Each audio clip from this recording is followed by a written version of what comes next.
Hi there, students. To restrain, or the noun restraint.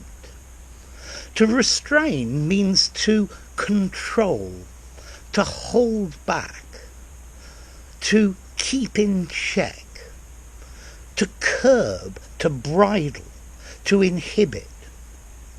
So he restrained his enthusiasm. He really wanted to buy the item, but he had to restrain his enthusiasm if he was going to be able to reduce the price that the vendor was asking for. He restrained his anger. So you restrain an urge, an emotion. You can also use to restrain, meaning to prevent. He restrained himself from hitting me, but he really wanted to. He showed great restraint and he didn't do anything.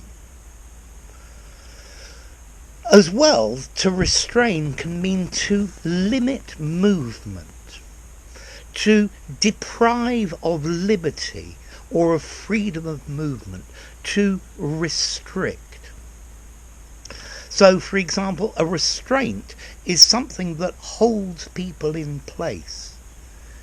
The patient was put in restraints to restrain him from hurting himself.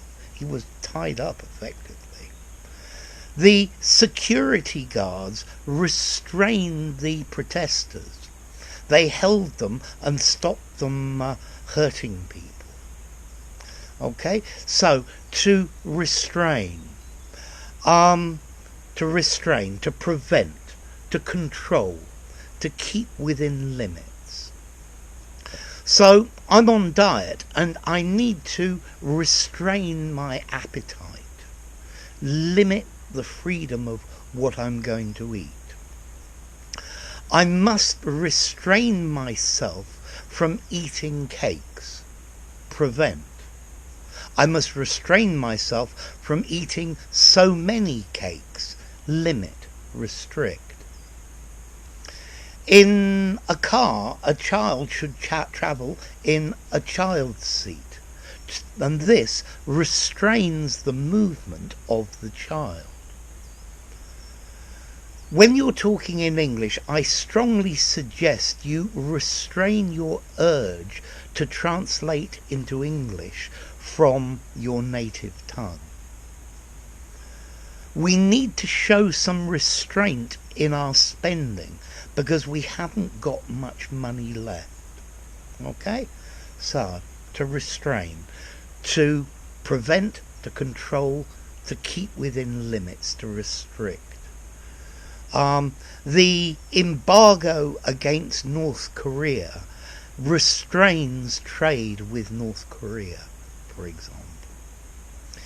Notice to restrain is a regular verb. Restrain, restrained. He has restrained himself admirably. What about formality? So I would say the verb to restrain is neutral, maybe 5.5 in formality. You can use it informally in a conversation in the pub, or you could use it in a very formal document. I think restraint as a noun is a little bit more formal. I think I'd give it a 6, but I still think you could use it informally and formally. Okay, so what about the origin? Well, this one comes from Latin. Restringere, to bind or to tie back. Notice stringere. This is related to string, to tie. So, to tie back, to bind, limitations of freedom. So, to restrain, to prevent, to control, to keep under control, to keep in check, to keep within limits, and to restrict. So there you go. I hope you enjoyed the video. If you did, give it a rating, subscribe to the channel, and I'll see you soon. Bye for now. Restrain, restraint.